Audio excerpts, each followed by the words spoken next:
Taking no shorts. Coming right up.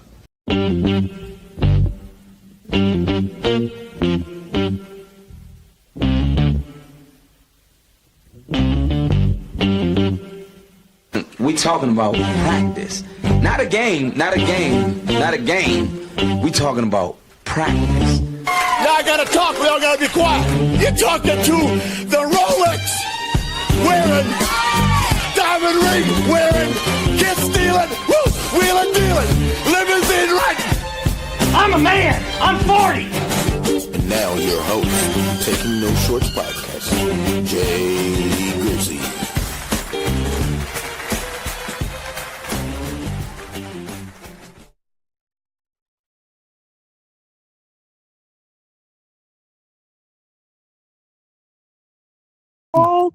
Now let's get it going again. Yeah. All right. Boom. Boom. Boom. Like the boom boom room. Hello. Welcome, ladies and gentlemen, to episode, it don't matter the number, but it's 147. God darn it. We've been here a long time, called Taking No Shorts podcast. I'm your host, Jay Grizzy Green, Exactly. a.k.a. Mr. Leave No Meat on the Biz Zone, a.k.a. Wanda's son, and a.k.a. Jenny's grandson. Hey, well, I got your attention real quick. Do me a favor. Don't whisper. Yell in somebody's ear. And the way you yell these days is by getting on their social media and sharing this information. Share this podcast. Like this podcast. Subscribe to this podcast. Anywhere where you find your favorite podcast. And also every Friday around this time, you can catch the live stream at the following streaming channels.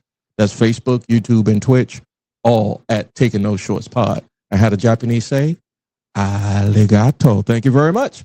Special guest tonight. Exactly. Ladies and gentlemen, he is a comedian extraordinaire. Exactly. He's representing the Detroit. Exactly. And ladies and gentlemen, he's a funny guy, my friend. And hopefully he's a friend to you, Mr. Craig Worthy, the entertainer. Yeah, what's going on, y'all? How y'all doing, man? Yeah. What happened?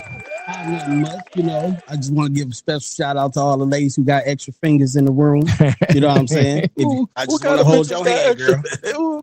What many bitches you know got extra fingers? I know one. For real? And I got beat up for it too. For real? Yeah. She knuckled you up? No, she didn't. The dude that I took it from did. Oh yeah. He been holding on to that for like when years. When she jerks you off, is it an extra I was feeling? too young for that. Oh. I was too young. But she had an extra finger. Yeah, she had. I used to love holding her hand, just play with that little extra finger. I love it. Hey, you know, some dude, he beat me up for that girl. I ain't even gonna lie. I lost 3 fights my whole life. Three fights. But that was one. I had a lot of fights. See, here's the thing. They had to jump because I was crazy. They had to jump me every time. But it was a couple of times where it was like, and it all led back to some girl. I'm just letting you know that's the kind of play I was. The player from one of the player capitals of the whole world and the country itself, Detroit. So, Craig, Detroit, Michigan. Correct. Born and raised? Born and raised. Man, what was life like for you growing up in the D?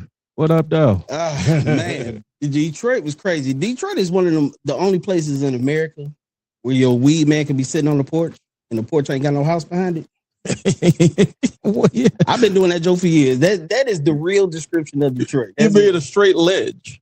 A ledge. It ain't even, well, now, I don't even think porches. I haven't seen some houses in Detroit where it's just a door and it's just nothing there. And the nigga serving you straight through the door. That's comedy for me. Comedy is real life.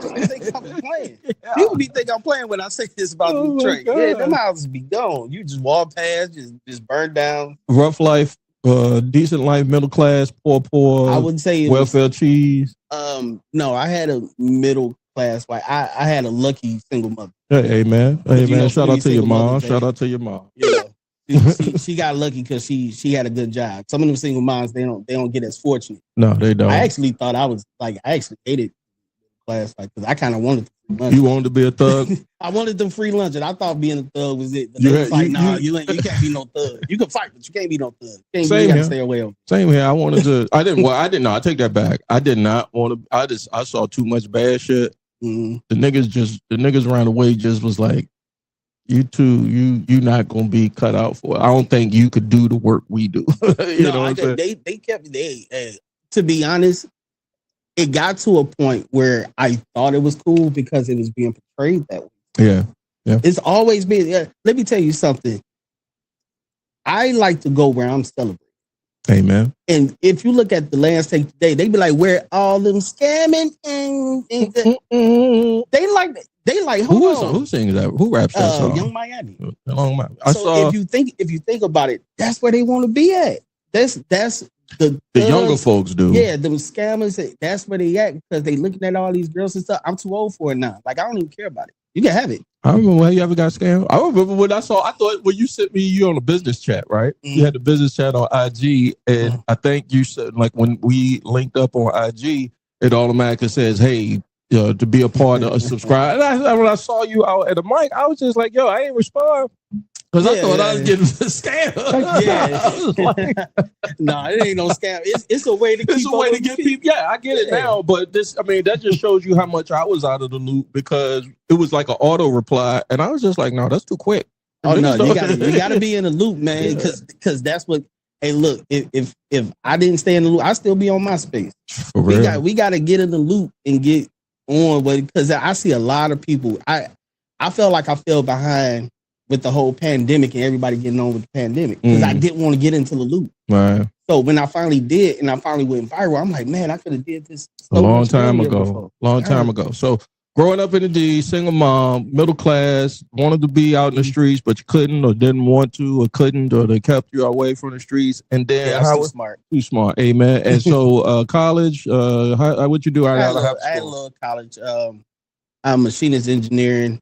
That sounds like some Detroit shit. Everybody worked for all the plant. Yeah, everybody worked for the plant. So I was in machinist. That's engineer. A good gig though. Coming out of high school to college and shit, like you bringing some bread. Yeah, a couple dudes dropped out and said, "I'm going to the plant," and they raised families. Some of them ready to retire. Ready to retire right now. So it's for me. It was I eventually when I was there for Bush, so the auto plants. Bankruptcy and stuff, and might be being newer. 2008, they was laying a lot of cats off. Yeah, I got laid off. And I was like, people was devastated, and I got into Renaissance.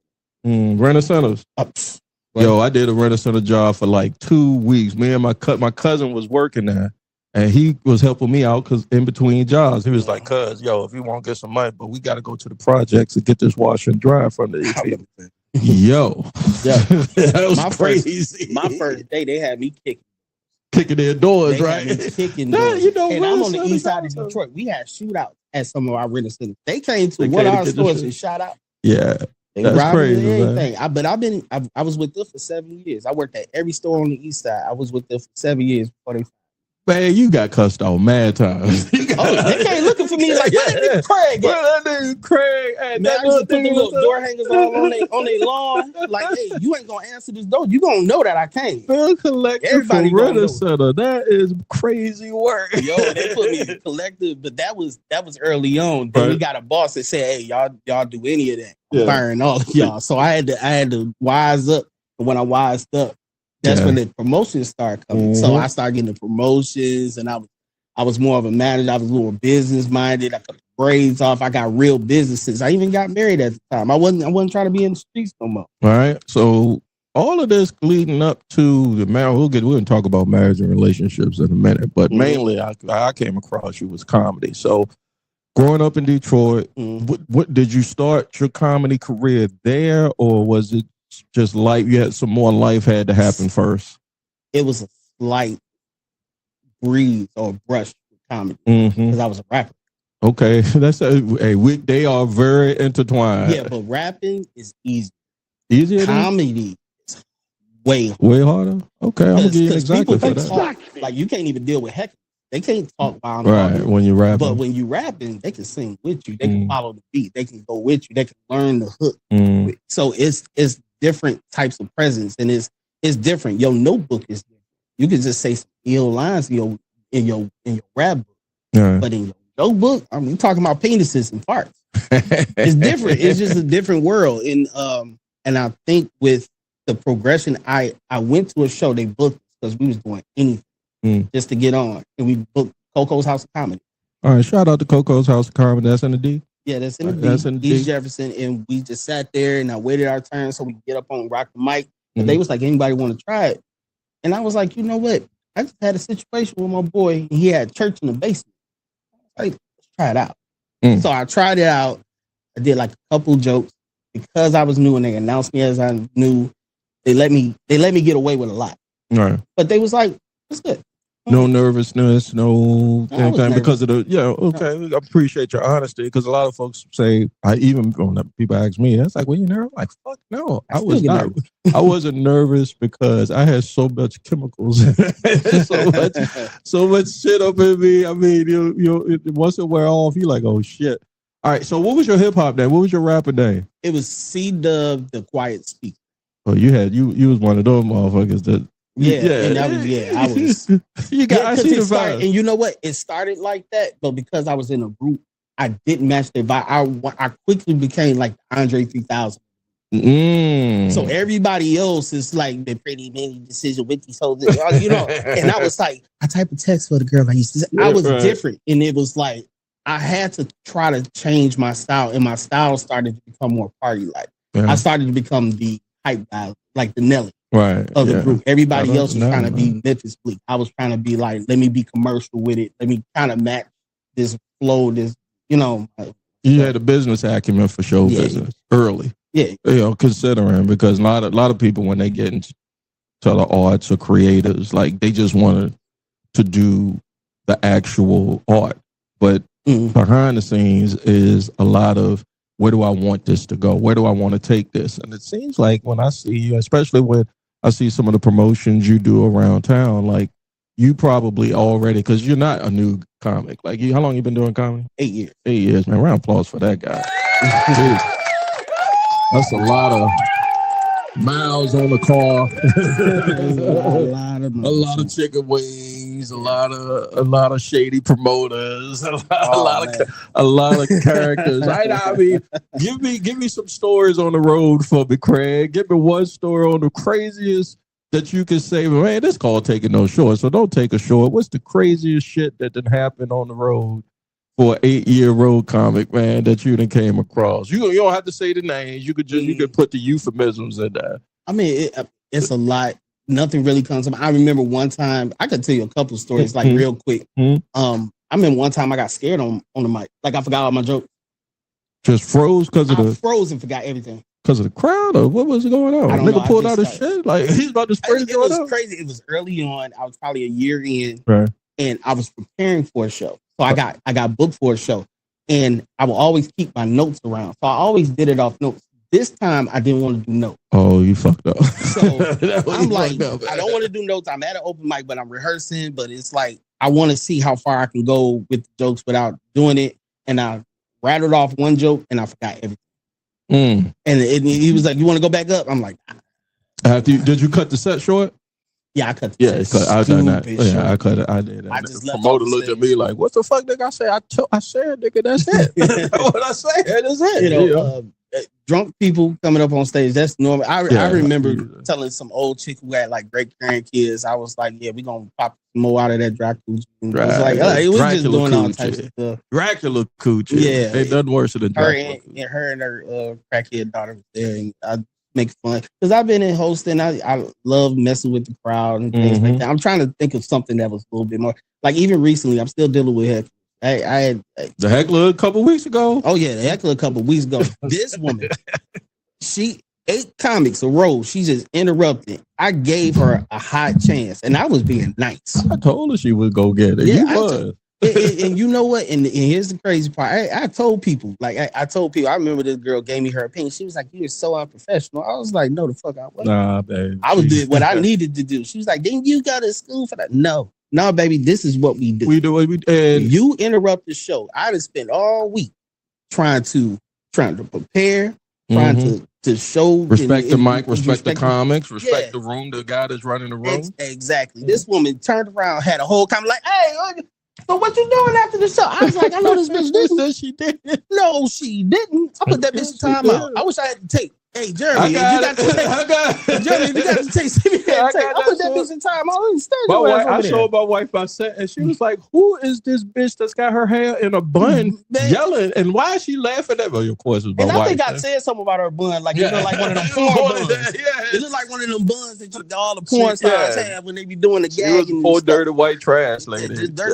I don't know what kind of cocaine she was on. She was on one, but most hecklers though, they just they want to have a good time, but she wanted to be a part of the show. If she want to be a part of the show, I host shows all over the city. Right. I got some open mics. Come on, be a part of the show, but don't interrupt my set. Yeah, don't. You know what I'm saying? Hey, shout out to Patricia, but Patricia, shut the fuck up. That's her name too. Yeah. Shut the fuck up. Yeah, I'm gonna tag her if I ever see her on a bitch or funky. But bitch. she was nice. She showed me her titties after the show. She was nice. Hey man, bro. I guess that was her apology. I guess I don't know. The least you could do. It's the least you can do. Hey, look, comedians are rock stars. Yeah, we are rock stars at the end of the day. You know, so hold on. Let me take my rock star glasses off for you real quick. Take them off like Michael Jackson. That movie just came out. I still gotta go see that movie. I ain't see it. My wife stopped me from seeing it. I don't need to see it. I didn't live this man's life. I was there. You was there, right? Hold on. When you say you lived this life, I hope you won't mess with no kids. Nah, my kids sleep on the floor. Get your ass on the floor. Get your ass out my room. Leave the door open so I can make sure y'all ain't suffocating. But get out my room though. Oh, my wife said, she said, I don't know. I said, what you mean you don't know? This goddamn king of pop. She was like, I don't know. I'm like, well, shit, I'm going. Like, hey, this is the king of pop. Yeah, I'm going. He was saving the kids from FC and Lana. I'm like, yep, this show is. I don't know what happened. We don't know. Yeah, we don't. We don't. I mean, the story keeps changing. Man, them motherfuckers folks got paid. Them parents still. How the fuck he get white babies? Because he had white babies. He had Paris and King Prince. Jafar looks more like he could have been. Like if they came out looking like Jafar, I would believe. Yeah, it like he took his sperm. Somebody took his sperm, because I don't think it was Michael that did it. It was probably his because the family is always in them pockets. Yeah, they is all, that's a lot of bread that's going around, and he the breadwinner for a lot of folks. Is either the family or the entourage. It was like, you know what, Mike, he ain't got no kids. You might be checking out. You need to put some kids in something. And he said, yeah, let me get this ugly white bitch. let me get, I think she was a dentist assistant. Like the dentist assistant, his dentist, she was the dentist assistant. The dentist was fucking her. And he was like, yeah, you want to have my babies? And then her and the dentist guy was like, yeah, we're going to get a lot of babies from this guy and get his fortune. Boy, that's Jackson. Something else, boy. So, I mean, I love them as artists, but they are something else. They different. They are different because, I mean, I love them, but Jermaine? Different. Yeah. Jermaine is a horrible He's a horrible brother. I got that. I'm named after him. Yeah, he's a horrible fucking brother. He slept with, first off, he done took Randy's baby mama, slept with her and married her and had Jafar. What's wrong? What? If you was my brother, you fucked my wife. He got a diss track for Michael. He got the first diss track for Michael Jackson. So I heard about that. It's called Word to the Bag. For real? Yeah, it's called Word to the Bag. Go look at it. I'm telling you, I'm an encyclopedia of just useless information. That's good, man. That's good to know. That means with this right conversation, this pod gonna go anywhere, and you gonna fit right in. But yeah, like, and then what's up with Jermaine's hair? Like, boy, he got the Beijing with the painted on. What happened there? With the baby hairs. I don't even know what to call it. It's like 4 styles. I'm embarrassed to share your first name. And the story behind that was they came to back then we had a Coliseum. Richmond still got kind of, no, they don't have a Coliseum anymore. But Coliseum, Jackson's on tour. My mom and my aunt go. They get backstage. Please don't tell me you fuck my aunt. But they had crushes on him. And Michael wasn't even thought of back then. He was a kid. Yeah. Jermaine was the one that the girls, at least that's the way my mom and my aunt was telling. Jermaine was the one everybody was fawning over. And so 19 something, I come around, they named me after Jermaine Jackson. I'm going to tell you right now, like, one that was really falling over, who that? Tito. Yeah, Tito. Recipes, Tito. Man. Tito was getting all of. He was getting all of that. Yeah, Let me tell you Tito right was now. so cool because he was so quiet. He was so cool and quiet. Yeah, you ain't know. He was a mystery. That's why you got to be a cool and quiet one. Jermaine was always hating. He was always a little hater. They always want to be front. Like they say, Puffy, always in the videos. They liked him, but it was like he was doing stuff that be like, I don't know about him. Because he was like, he's just a little hater. You saw him in the movie. He was like, Mr. Gordy. He said shoulders. He said shoulders, Mr. Gordy. He was like, don't stop the tape until I say it. Like, you know what I'm saying? I haven't seen it, but I'm, you know what? It should be on demand anytime. Yeah, now. He didn't like Hee. Say what? He didn't like that. He told Michael, I don't like it. Man, that's the staple. Michael Jackson is the best. I had a guest come on. He did make a valid point because we were talking about some of the 80s. And his take was, he won't take no short. He said Madonna was just as big as Michael Jackson. And I said, my first reaction was to call cap on that, right? But I've been doing this for a long time. And I did like that. I said, hey, you might have a point there. At the time, they might have been neck and neck at the time. Yeah. She just couldn't keep it up. She couldn't keep it up. No, she looked like Dracula now. Yeah, you know she looked like definitely, well, both of them did stuff to their face. Both. Yeah, but horrible. Yeah, because Little Kim, they just going down one at a time, trying to keep up with these looks.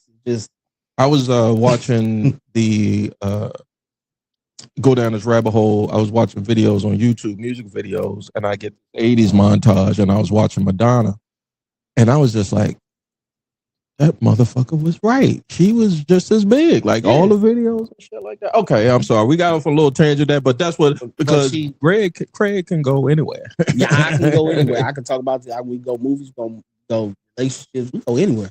Anywhere you want to go. Yeah, relationships. Let's do the relationships now, because the comedy game. All right, so you start the comedy game. Roughly what year was this? When the 18 in Atlanta. 2018 in Atlanta. In Atlanta, how'd you get from Detroit to Atlanta? Rent a center. Ex-wife. Yeah, she wanted. She wanted to go. We was trying to rebuild our relationship. We was going through stuff. Everybody. We felt like, and let me put it to you like, Atlanta was not the way.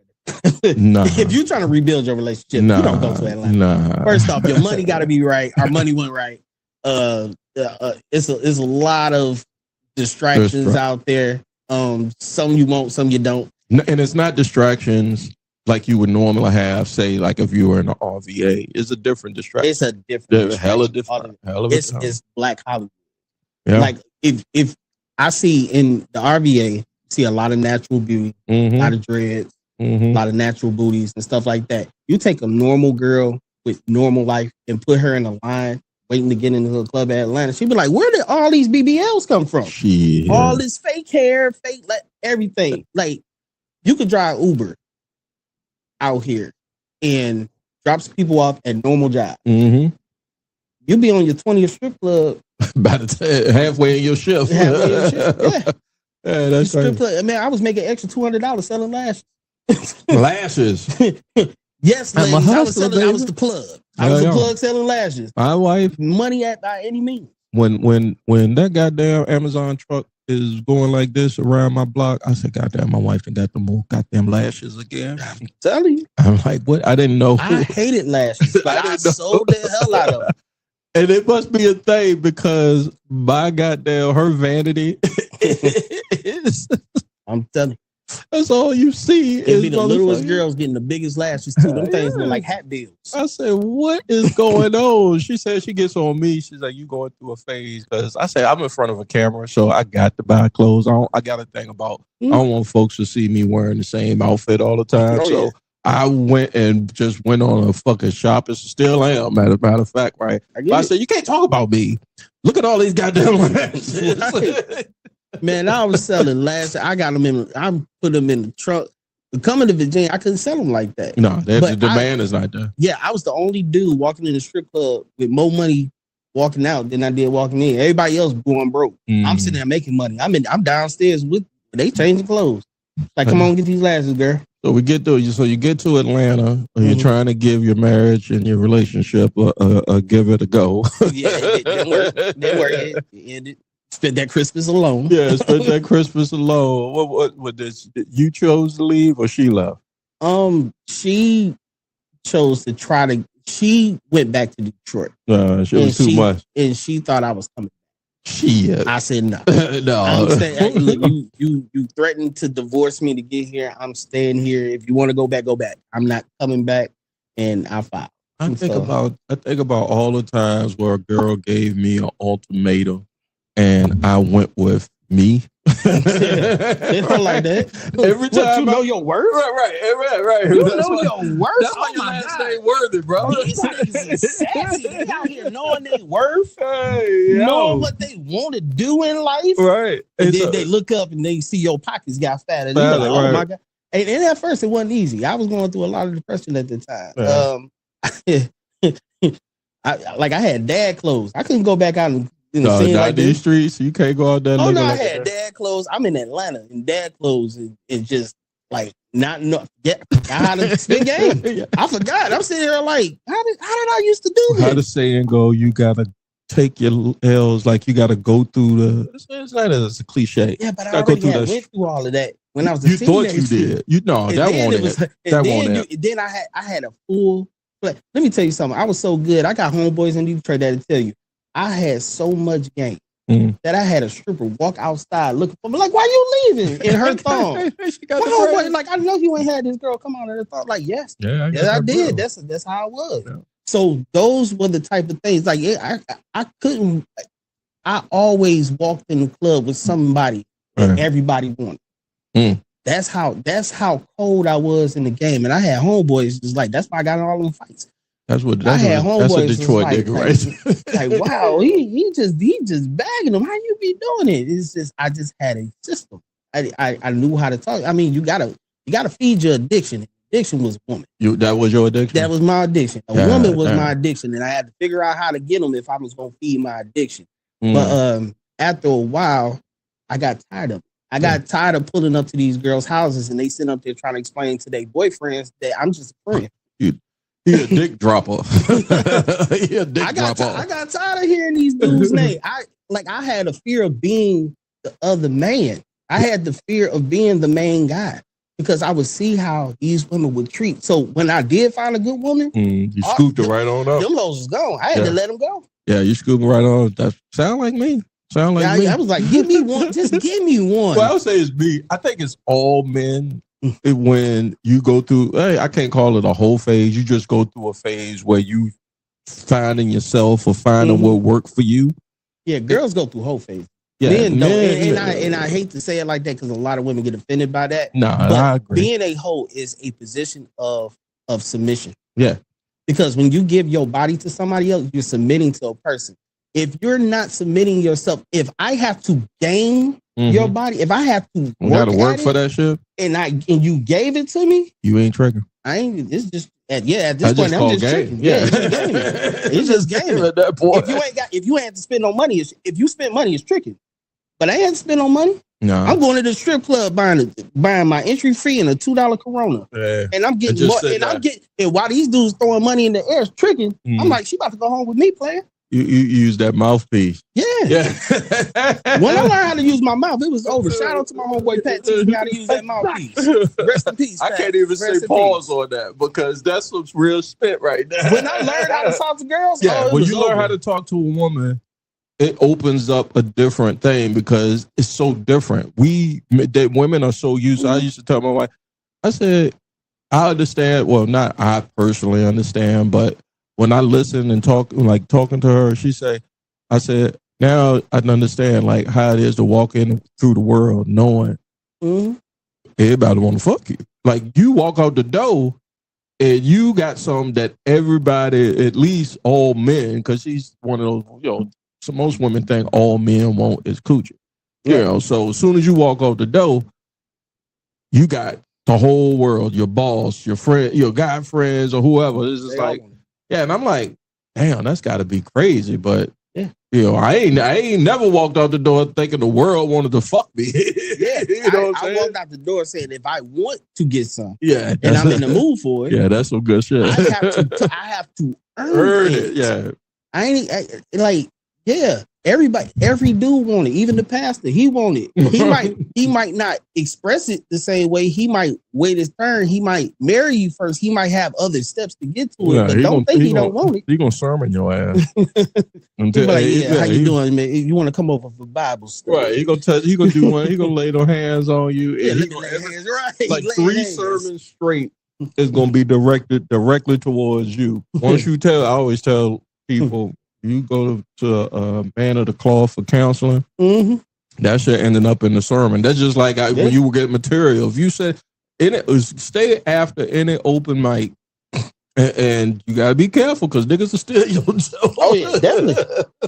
You gotta put your shit to the joke. I heard my joke on the YouTube the next day. Like it's like God. I think they was talking about finesse two times or whatever, and I had a joke where I talked about my daddy. Like my daddy had kids like it was a space game.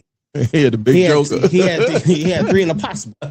There's always a possible kid out here in these streets. He always talked about it, and this is real stuff. Yeah. So I wouldn't expect nobody to be able to say it. But when you talk about finesse, he kind of mirrors like my dad's situation. The apple don't fall from the tree. So when somebody had the opportunity to use my joke, which my joke is a more personal joke about my father, they had the opportunity to use it about somebody else. So they used it the very next day. After I used it on stage, I heard it the next day. Damn. They will sell you. I've had a couple jokes stolen. Yeah, you got to be careful. And I was watching, I think it was Corey. I don't want to say it was Corey Holcomb. But, he was talking about joke thieves, and which is a no-no. It's frowned upon. Even when I'm so fucking paranoid now that when I work on my premises, I type them. I do like what is that called? Voice memo. Mm-hmm. But I mean, if I got, as I say, I'm a really rich motherfucker, right? And I can buy data. Yeah. Go check and see what these comics are saying on the voice memo, so I can come up with some goddamn premises. I actually thought about that. Yeah. There's never a joke that I steal. I couldn't do it. I said there was only one way that I would ever do somebody else's joke. Number one, they have to give it to me. And number two, Netflix is calling. Yeah. And like, hey, Netflix is calling. They're cutting me a check. Let me use that joke you did last week, brother. I've always, that's the only way I'm doing the joke. Homeboy mine, George Skates. Shout out to Skates. Skates come through sometimes. And Skates is always, if you've been there for 8 years, it's always a cat that's funny, but once the stage, they don't have that je ne sais quoi on stage, and I used to tell cats, I was always a showman. I might not have had the joke, but I could animate physical. I could do all that other shit. I might not have a punchline, nigga, but I'll go out that motherfucker and stand on the table or some shit. Yeah. Do whatever it takes, as a performer. And when we write, and I say Skates, keep that. I don't want to I don't want to hear no more of it. I don't want to hear no more of it. But you got something that I like to encourage other comics when I hear them riffing and stuff, and because I think is what I do is I do what I would have wanted comics to do for me when I was early in the game. So has there been any guys that any advice that you was given early on in the comedy game, say when you started out in Detroit or when you got to Atlanta? Were you an advice seeker, or was comics giving you advice? And if they were, what was some of the best? What stuck with you as of today, 2026? Yeah, I didn't get any advice till I got to. Okay. I so much more got admired because they thought I was in the game for a long time. Because when I came in with the idea of don't do this like I'm just talking to the homies. Because I've seen that play out on stage and I've seen it not work. You got to take it serious. You got to set up your punchlines, things like that. So I'm studying the game from that standpoint. It wasn't until I got to Virginia where I took a break because I got here during the pandemic. Ain't no clubs open. No. Nothing's going on, but I still kind of wanted to get back out there. I took the downtime and I worked on some material and things like that. So when it was time for me to get back out there, I did a couple of clubs, but then I saw the comedy school at Funny Bone. Funny Bone. Yeah, shout out to Tim Louie. Tim Louie down in Kazi's. Yeah. The Kazi's house car, man. Yeah. But he did the classes, and I took a lot of his notes. I took a lot of his teachings. There's a lot of people in Virginia that came through that comedy class that know who he is, and like he even told me to drop the C-Dub name. Like, and it was a great thing. Ever since I left there, it changed everything about comedy. You got more. You formulated. Yeah. I did the comedy school, but it was a different guy. Shout out to goddamn. Oh God, I'm so old. Dave Wingfield. Okay. All right. Back I want to say it was the early 2010s, and Wingfield said before. If you go back to the 2010s, you got to remember Grizzy, Izzy, everybody. Like I was older still. I was probably older than most of the comics that were on the scene at the time, but I just was not acting my age. I was not authentic, is to be fair. And everybody, I was just like, people are laughing at me, not it was like the scene was laughing at me. It was like I just didn't like that vibe. I love it. People was laughing at you? Yeah, I love it. You love people that are laughing at you? You know the difference though? Yeah, I know the difference. Yeah. And the reason I know the difference is because it's a part of my style and it's part of who I am. Because there was a saying that I probably did catch this in Atlanta, which was probably my best advice in Atlanta. So I got a lot of it. Is if you can laugh at yourself, right? Can't nobody else. Can't nobody do it. Come out of somebody. I got you. So it got to a point where I always feel like comics have 3 primary styles. Sometimes I creep into a 4th. I do have a 4th, but I mean, most comedians are observational. Most of them, not all of them are, but most of them are.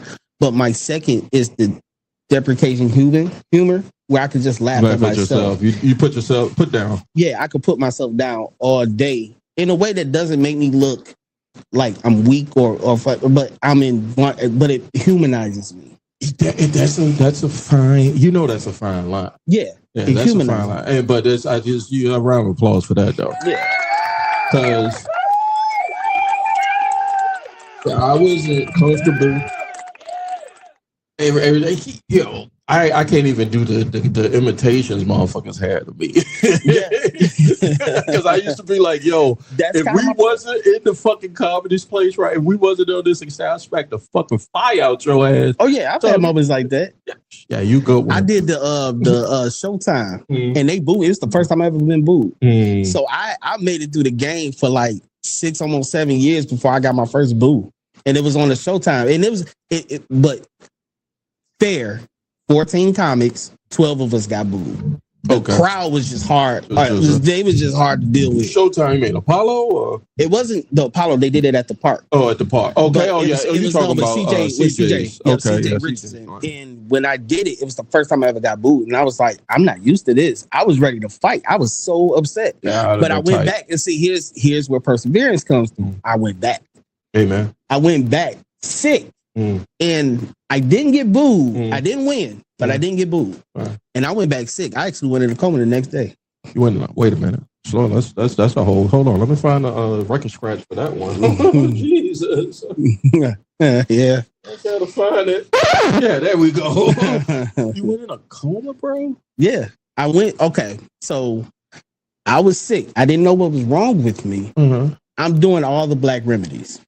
I'm Robitussin, Nigga, you ain't had no health insurance. Ginger ale. No, I'm just a nigga that don't go to the doctor. I don't like this. Oh, you better stop that, bro. I'm peeing a lot. I'm sweating a lot. I'm doing stuff. I'm like, what's going on with me? And I remember I had to use the bathroom right before I got on stage. I was like, I need to go to the doctor because I don't know what's going on with me. I'm gonna get through this show. I hope I don't get booed, and I did not get booed. Thank God. And I felt good. I felt good, but I felt like shit going home. And the very next day, we went ahead. I called the ambulance. I was going to drive myself. I was like, all right, let me try to get myself together. I'm getting worse and worse. I called. Are you solo dolo? Like there's no fam, there's no love interest, there's nobody around you when none of this is happening. Nope. Nah, that's crazy, Craig. Because I'm out here solo. Yeah, that's all my family's in Detroit. If I was in Detroit, I'd be well taken care of. Yeah, all right. But I'm doing things on my own. That I'm like trying to find my own way. I got you. You know what I'm saying? I'm tired of asking, hey, let me get $60. No, I don't want to borrow nothing. Right. I ain't asked them for nothing in years. You know what I'm saying? So what happened was I'm sick. I called the ambulance. I do have roommates. The roommates were able to help me. They was like, let me help you grab your pants and stuff with your keys and stuff. And I went to the hospital. When I got there, my blood sugar level, this is diabetes. My blood sugar levels was. I got my shit on right now, nigga. Yeah. Don't play with that. So as soon as you start as soon as you start running the shit down, I can't up. I'll just let you finish. Go ahead. So sugar was so high, it was almost unreadable. 400? No. Above 400? Above 8. Jeez, God, 8, Lord. 9 or something like that. Yeah, man. I was almost unreal. Like they said, they predicted it might have been in the thousands. Like how you live. Blood glucose, ladies and gentlemen. Yeah, you talking about? God damn. And because remember I'm drinking ginger ale. Yeah, it's like 53 grams of sugar. Yeah. So I'm down in sugar, thinking it's helping me. It's making me more sick. I'm doing everything wrong, opposite of what I'm trying to do. But the only right thing I did was call 911, get there. Thank God. I go to the first hospital. I remember going there, and next thing you know, they said we got to take him to the next hospital. So I waited. They brought a gurney. I remember going on the gurney, and after I got on that gurney, it's gone. I was out like a light. And I was out for how many days? Week? About 72 hours. 3 days. And no, you didn't get incubated. Did you get incubated? I don't know. I just woke up. Okay. I don't know what. You got a scar right here? No. All right, they ain't incubated. No, they ain't incubated. I'm trying to figure out what that is. You said the scar. No, they didn't incubate me. And I was it was so crazy because when I woke up, it was a bunch of nurses around. They were prepping me for something. I don't know what they were prepping me for. And they looked at me and take a turn, brother. Yeah. Take a turn. I ain't gonna even do no drop for you. I know what that is like. Yeah. So they came around me. They say, hey, Mr. Worthy, hey, glad to see you're up.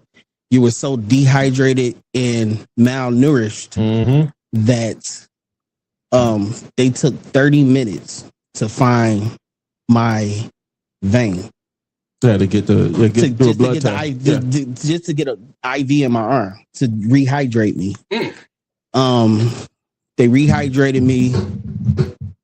I was malnourished and dehydrated, and the first thing I could think about while I was in this room with all of these nurses around was my penis was out. And it was the smallest it had ever been in my entire life. I knew I was malnourished and dehydrated, but I didn't know my penis was going down with me. I didn't. Yeah, nigga. I had to kick these women out the room. I said, come back when I'm a little bit more impressive. Right. Let me get some circulation going on in here. I got a reputation.